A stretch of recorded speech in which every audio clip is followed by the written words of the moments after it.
what's up guys? My name is PokerfaceAsh. Welcome to my channel. This is vlog number 12, and really quick before we get started, do me a huge favor and smash that subscribe button and let's get into it. And we are on day 2 of this Austin trip, and today is this free roll tournament.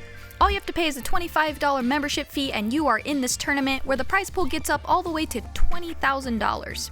It is a re-entry tournament, so stacks go flying the entire tournament. When you decide to re-enter, it's $100 and it gets you $55,000 in chips. I decided from the very beginning that I wasn't going to rebuy or add on, I was just going to let it ride and start with my $15,000 in chips. This tournament was an absolute blast. Let's get into it. I was lucky enough to have 2 of some of my closest friends with me on this trip. Jasmine is mostly a cash game player, but I did persuade her to play the tournament, although she wasn't the happiest about it. My other friend Diana, aka Aces and Hops, decided to play the tournament as well. Things started off pretty well for us. I was just being patient and trying to find good spots to take aggression, and I did end up building a pretty decent stack. There was a lot of players that had more chips than me because most of them did the add-on for the extra $55,000 in chips, but it worked out great because people were just trying to double up and take high variance spots with marginal hands, so I was able to capitalize on that and get in there and knock out a bunch of players. At my table there was like 10 rebuys in the first couple levels, and I was able to scoop a lot of those chips up. Alright, we are on break here at the lodge at the free roll tournament. I just had a nice double up. Someone raised an early position with pocket 8s, and I looked down in the big blind at pocket 9s, and with this hand I don't want to call and have to fold a lot of flops, so with my stack size I think I had around 12 bigs or so. I'm just gonna rip it in there, and I got called by 8s, so it was a good pot. Hoping to keep this going. So far I've survived like 4 or 5 all-ins, so things have actually been going my way a bit, but I'm excited to continue playing and hopefully make the final table. Top 15 pay.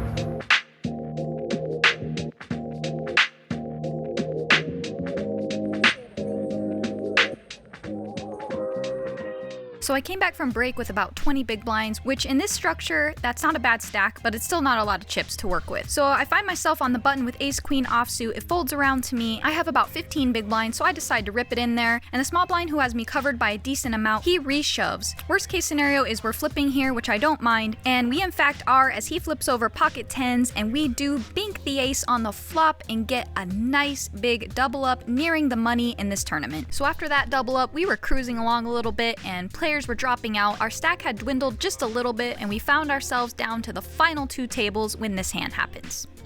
Alright, so this hand was a pretty significant one. In this hand, stacks are about 600,000 effective. It folds around to the button and he makes a min raise to 60,000. The small blind comes along and I look down at jack 9 of spades in the big blind, and of course I complete here, so we're going 3 ways to a flop. The flop is king, queen, 10, rainbow. We flop the second nut straight, and we're hoping that we can get some chips into this pot. Small blind checks, I check, and I'm happy to see that the pre-flop raiser on the button makes a bet of 150,000. Sadly, the small blind folds and I call, so we're going heads up to a turn card. The turn is very insignificant. It's the 3 of diamonds. I check again, and the button rips all in for all of his chips for about 450,000. It's very unlikely he has ace jack, but we have the second nuts, so we're gonna make this call, and we are up against king 4 offsuit, so we are going to scoop a massive pot nearing the final table with only about 16 players left, and this pot was a huge one.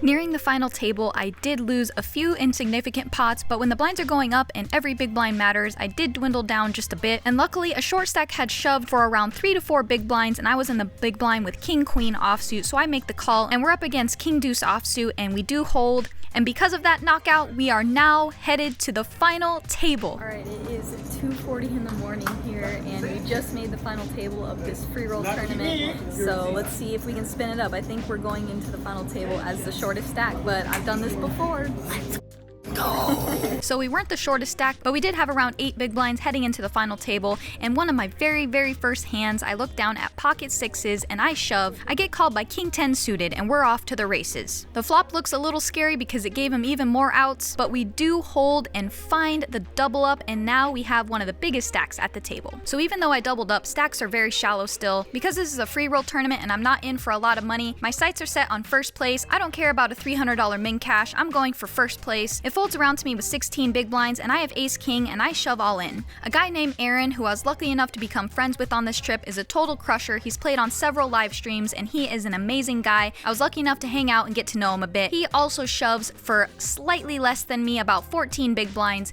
and he has pocket queens, and we're off to the races.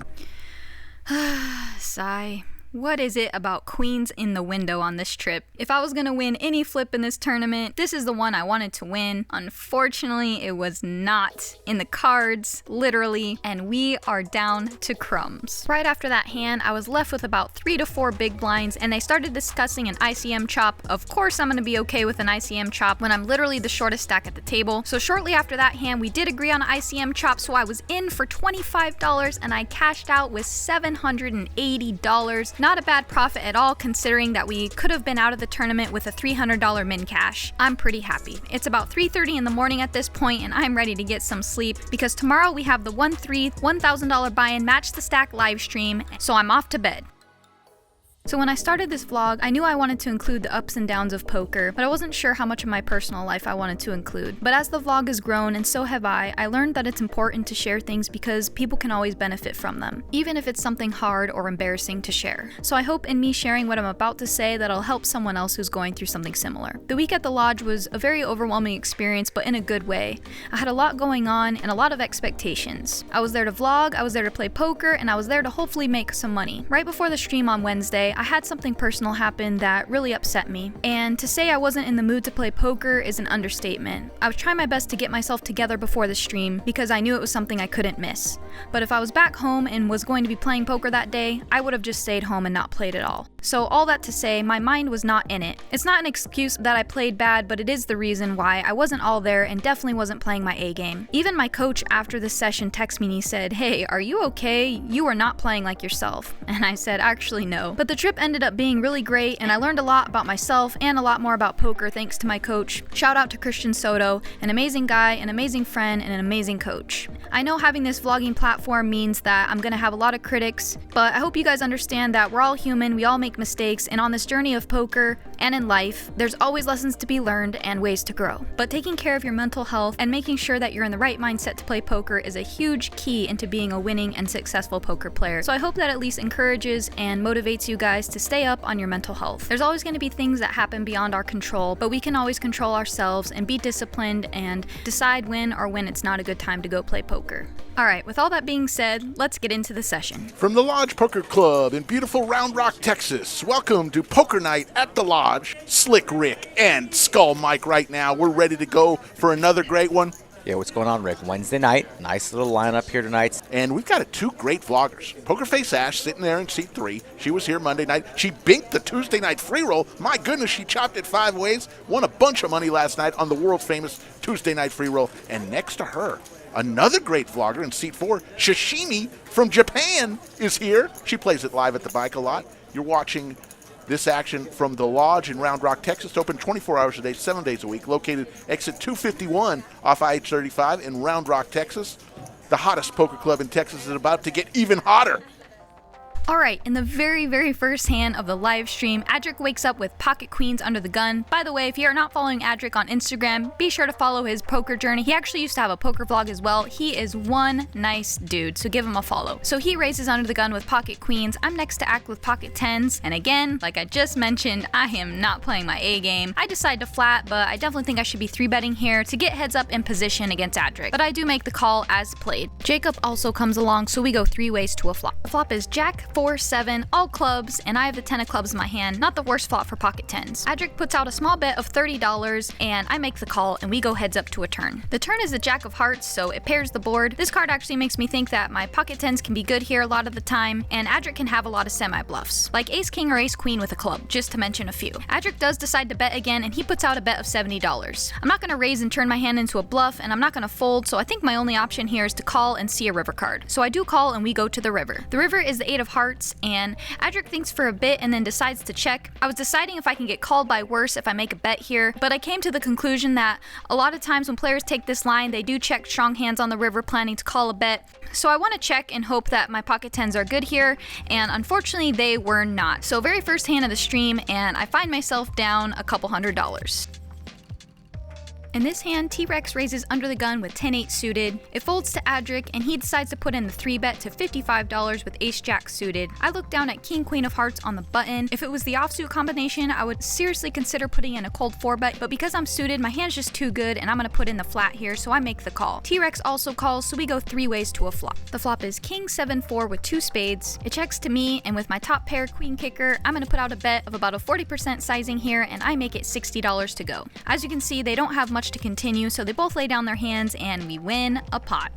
In this hand, I believe there was a straddle under the gun by Jacob. By the way, I had no idea how loose and crazy this guy played. Adric decides to raise with Ace-Jack offsuit to $30, and I look down next to act with Ace-4 of Hearts. I think this is a good hand to put in a 3-bet, so I make it $90 to go. Sam decides to flat on the button with pocket 6s, and Jacob defends his straddle with 8-7 offsuit. Adric puts in the fold, so we're going 3 ways to a flop. The flop is pretty bad for my hand. It's King Jack 9, and my hopes was to get heads up against Adric, honestly, in this hand, so because my plan kind of failed, I'm not really anxious to put more money in this pot, especially on a draw heavy board and a board with 2 spades, and I don't hold a spade in my hand. I'm honestly just planning to give up. The flop checks around, and when the turn pairs the board, I did think about putting out a bet here, but I think I would have to bet turn and bet big on the river to get this through, not knowing their hands, of course. On the turn, it folds to Sam on the button with his pocket 6s, and he's probably thinking he's good here or can take it down, and in fact, his hand is the best hand at this point, and he does put out a bet, and we all fold. This hand was a pretty insignificant one where I called the bet with pocket 6s and whiffed the flop, and we folded.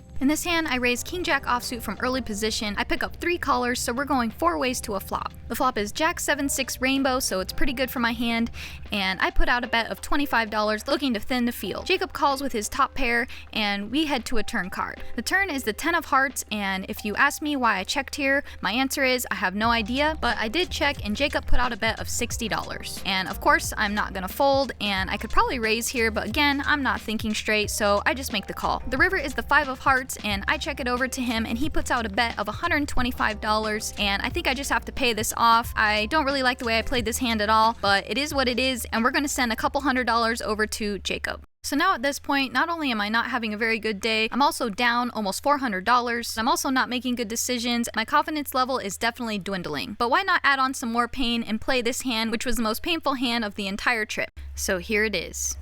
PokerfaceAsh wakes up with the ladies. Hey, ladies! T-Rex comes along with Jack 9 suited, Dante King 9 suited, and Jacob, he's got big slicks, makes it a buck and a squirt, 125. Buckle up. We got a little turbulence here in the air. Does Pokerface come back over the top? Captain Skull speaking. Look at that. She's got a $500 chip on top of those She reds. likes that little purple chip. Yeah. On Monday, she had one too. I don't think she knows how wild and aggressive Jacob is here.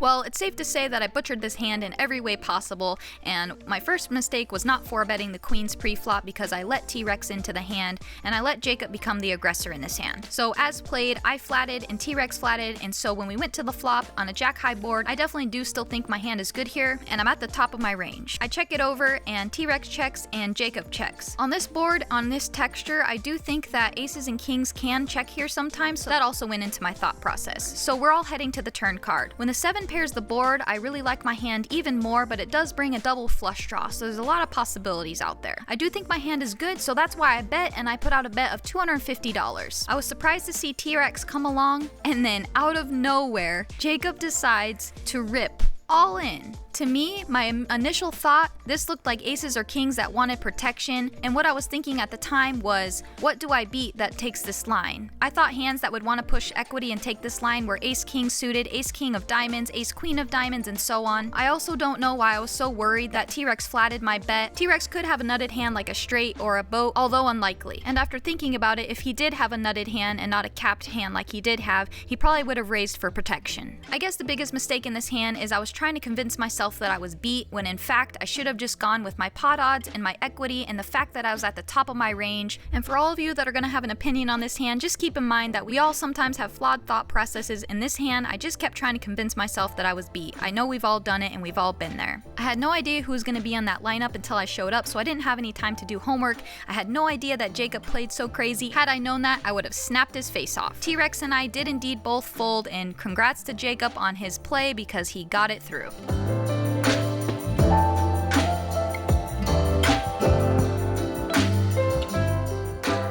Alright, let's turn this around and possibly win a hand, shall we? So in this hand, it limps around and I'm in the big blind with queen jack suited, so I check it and we go 4 ways to a flop. The flop is king, queen, 5, 2 diamonds, and we flop ourselves a monster hand, a pair of queens, and a queen high flush draw. I put a bet out of $25 and I get called by Sam with his top pair. So we head to a turn card. The turn is the 4 of diamonds, so we make our flush. I bet $35 and Sam calls again, so we go to the river card. The river is the deuce of diamonds and I decide to check it over to him and hopefully get him to fire off a bet. He does decide to check his showdown value though, but we still do win a decent pot.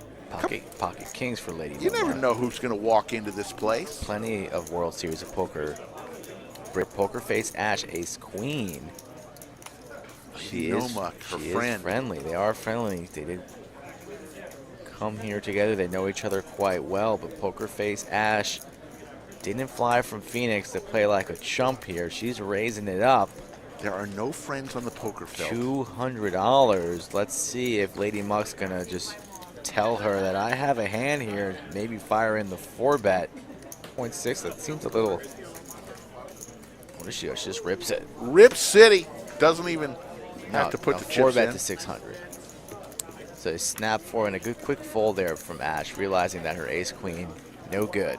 Whoopsie. I had really bad timing with that ace-queen offsuit hand. Well, after that hand, I'm now officially the 3rd biggest loser on the night, down almost $1,000. Alright, I was pretty card dead most of the night. I showed you guys most of the interesting hands, but there was a lot of non-interesting ones. However, this was the last hand of the night. There was a straddle under the gun and a couple callers, and Jacob decides to isolate and raise to $55 with 7-4 offsuit. I want to get my revenge, and I'm not folding to Jacob now knowing his shenanigans, so I make the call and we go heads up to a flop. We flop ourselves a strong hand on king 10-4, and I check it over to him, hoping that he'll fire a bet, but he checks it back, so we go to a turn card. The turn is the 9 of spades, and I'm going to start betting for value, so I make it $50, and Jacob calls. The river is the jack of clubs, and I'm definitely going to be checking this hand, hoping that he'll fire because he loves to bluff, and this is a great bluff card for him as a lot of my hands give up here. Unfortunately, he does not take the bait, but we do win a nice pot to end the stream. So I went in the booth to have a quick interview with Skull Mike and Slick Rick. Shortly after that, I jumped back in the game, and before I knew it, I had won 5 or 6 big pots in a row, and I ended up leaving that night unstuck. Sadly, it all happened so fast that I didn't even have my vlogging camera out yet. So I was in the game for $2,000, and I cashed out with $29.20 for a profit of $920, and it feels awesome. So apparently there is nowhere to eat after like midnight anywhere in Austin. So we are at Applebee's. So the stream did not go as planned. Made some bad folds, but hey, what are you gonna do? Anyway, I'm unstuck. So it's a good night, and I'm here with my homie Lady Noma, who crushed it on the stream. Shout out to my girl. And yeah,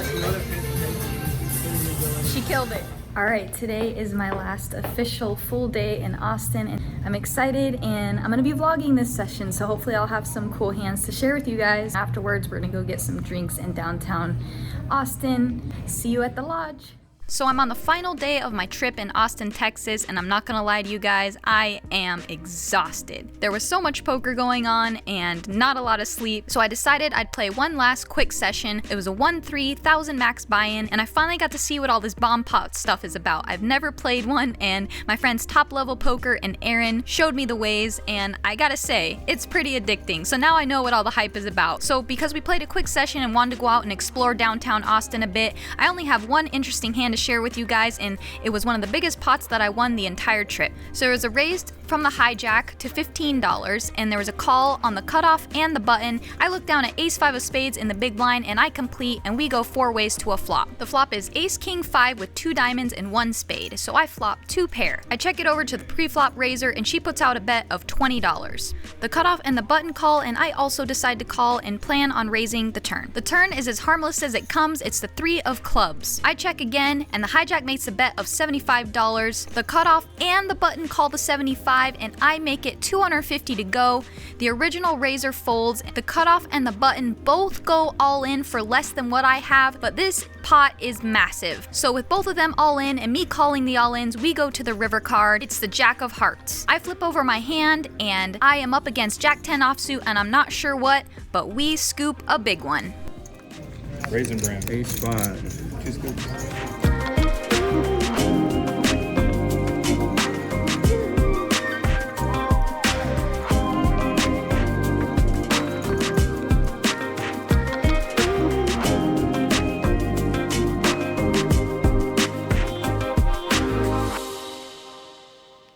So I took my profit of almost $800 and we headed to downtown Austin, where my friend Aaron took me and my friend Aces and Hops out on the town, and we got to check out a few food trucks, and it was a great time. Thanks again for showing us around, Aaron. So after we got our food at the food truck and explored a little bit, it was time to get some sleep and head home.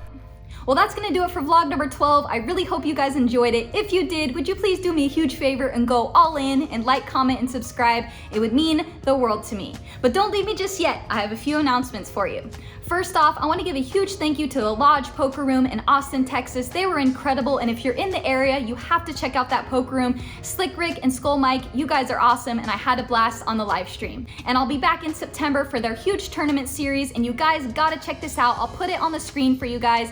It's gonna be a really amazing tournament series, so don't miss it. Second announcement is I finally have my website, PokerfaceAsh.com. From there, you can see where I study, where I play, and you can even become a patron, which will give you exclusive early access to upcoming vlogs and never seen before footage. So if you're interested in that, check out my website. Also, I recently just partnered with GG Poker, and I'm really excited to work with people like Johnny Vibes, Rampage Poker, and Hello It's Lynn. If you guys want to play against us, make sure to DM me on Telegram or on Instagram, and I'll get you guys connected. If you guys are looking to take your game to the next level, and that's with Solve for Why, and if you're interested in signing up for their online training site, check the link in my description. Or if you're looking for a one-on-one coach, hit my description for that. In fact, just hit my description for everything. It's gonna have links to all the people that you saw on the stream that I featured, including their Instagrams and their YouTube channels if they have one. Everything's gonna be in there, so check it out. Lastly, I have a really exciting announcement on next vlog, and it has to do with the World Series of Poker and all the events I'm gonna be playing. And I just confirmed a partnership with a really cool poker company, and I'm really excited to announce that, but that'll be on the next vlog, so stay tuned for that. Again, I hope you guys enjoyed the vlog, and I'll see you guys next time, and remember, it's only up from here. And I'm proud to announce I just became a WPA, Women's Poker Association advocate, so I'm really excited to get out there and represent all the ladies in poker. And make sure to follow me on Instagram for daily stories and live updates when I'm playing cash in tournaments. You won't want to miss it, so make sure you follow me at PokerfaceAsh. We're just getting started on this journey, and remember, it's only up from here. See you guys next time.